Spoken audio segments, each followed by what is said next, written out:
Hello, ladies and gentlemen, and welcome to today's lesson in U.S. Social Studies, where we are going to discuss how do I properly respond to an essay prompt. And specifically, this lesson is going to focus on the first exam for the Era of Activism unit. We're going to give you the essay prompt and show you specifically how to break it down so you can write an effective answer that you get a high score on the upcoming test. So the first thing we're going to talk about is the word prompt. You may or may not have heard this word before, so let's discuss what a prompt is. A prompt is a word teachers use to describe what students think of as an essay question. So when you hear the word prompt, in your mind, you want to think essay question. A prompt is written and designed to get you as students to think about multiple aspects or parts of an issue and to think about and write about it in detail. The key thing here is detail. The prompt is supposed to get you to think about the details of what you have learned and organize them in a way that shows what you have learned. It's important to look at all parts or aspects of a prompt and make sure you're intentionally and thoroughly answering each part of the question.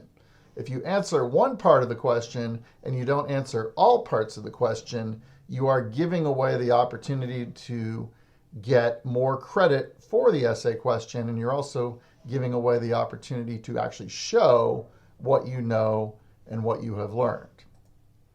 So what I'm going to do right now is I'm going to walk you through the process of how to prepare for the prompt on the upcoming test for the Age of Activism. So the first thing we're going to talk about is which standard will be tested on this exam. And in this particular case, the standard is HS.59 resistance. We are studying resistance movements, and so that ties in directly to this standard. Let's tell you what the standard actually says, because we don't usually do this, and maybe it's helpful for you to understand what exactly we are looking for you to be able to do to show that you have passed this standard.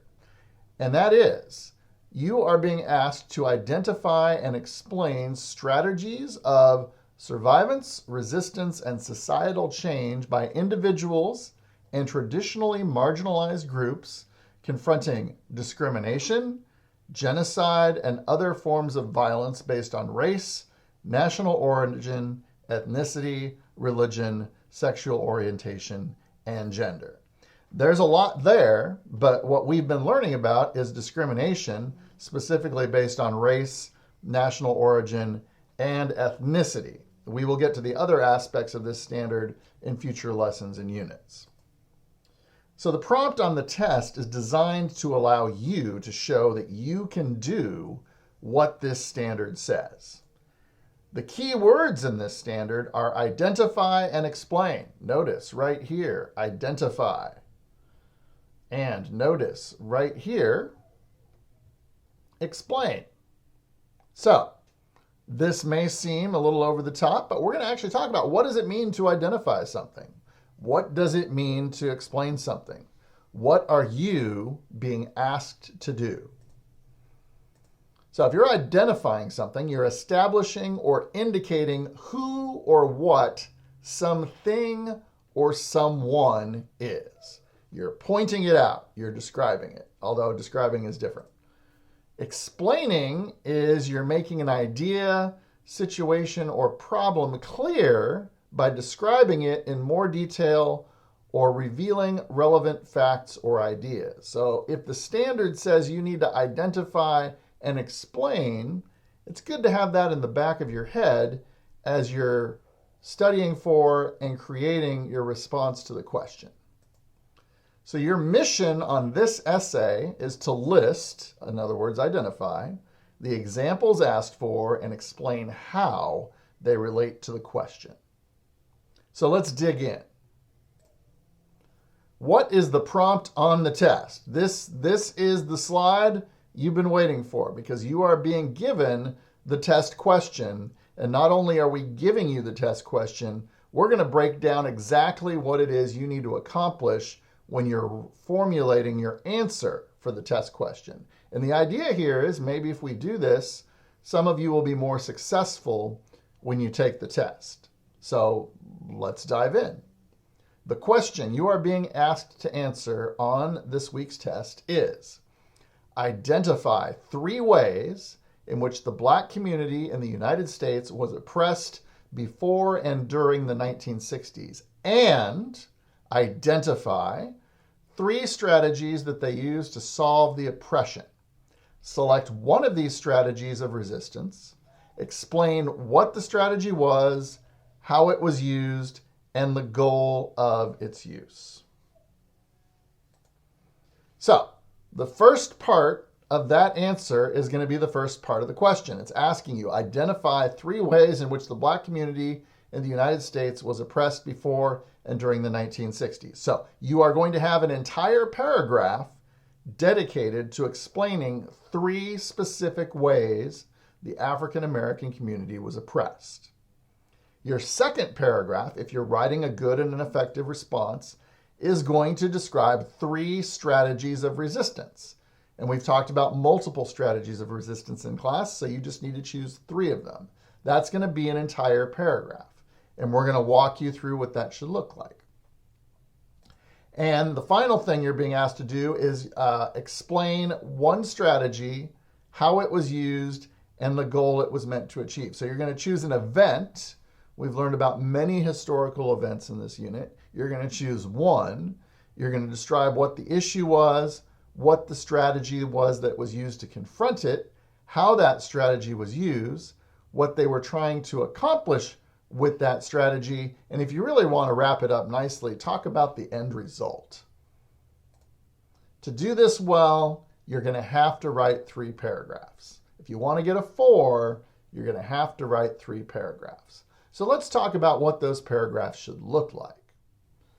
All right, so now we're going to talk about paragraph 1. Remember, in paragraph 1, you want to list 3 ways African Americans were oppressed.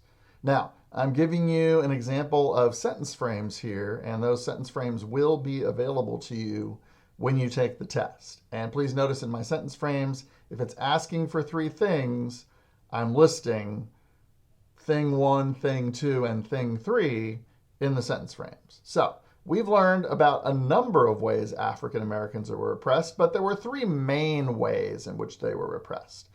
First of all, there was segregation in schools. So remember, segregation is keeping the races intentionally apart. So we had black schools and we had white schools. That was segregation. We also had segregation in transportation, keeping whites and non-whites separate on transportation. Non-whites were expected to sit at the back of the bus, and the whites were allowed to sit at the front of the bus. So that's another example of oppression. And then another example of oppression was the systematic way in which the governments, especially in the southern states, tried to prevent people of color from voting.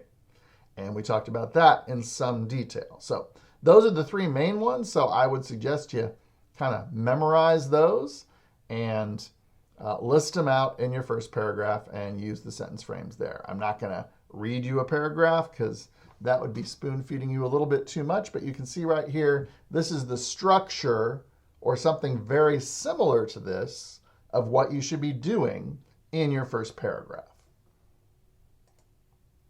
Your second paragraph, you're talking about 3 different strategies of resistance. Now, we talked about more than 3, so you're going to want to choose 3 of these 5. I've even put the definitions here. The strategies are boycotts, in other words, not purchasing something, or it should say using a service to cause economic damage. I will fix that before I post the slideshow. Sit-ins, that's when you intentionally occupy a space to force your oppressor to act in usually ugly ways, and that creates visibility for your cause. There's protest marches, which are large and diverse gatherings that demonstrate large or mass amounts of public support for change. So, for example, the March on Washington. Lobbying the government is when you have an organized public pressure campaign to bring about a change in the law and how it is enforced.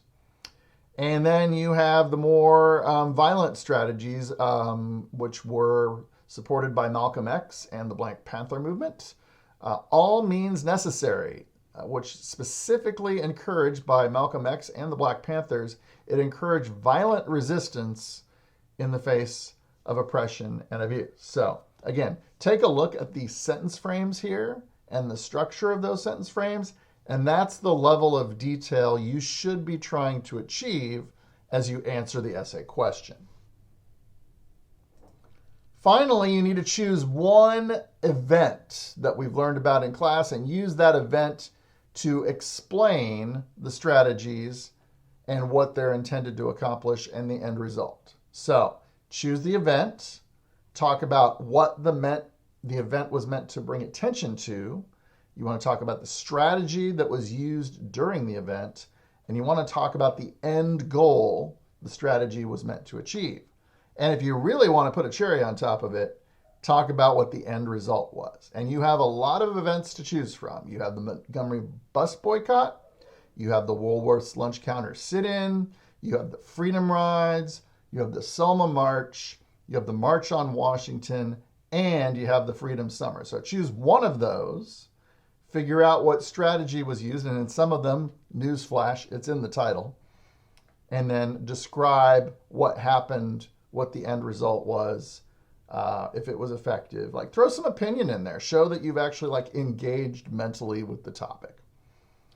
Ladies and gentlemen, boys and girls, if you can do this, I guarantee you're going to have a successful experience taking this test, and your grade for this standard is likely to be very, very good, which is the entire point of this lesson. So hopefully, if you got that, you will do well.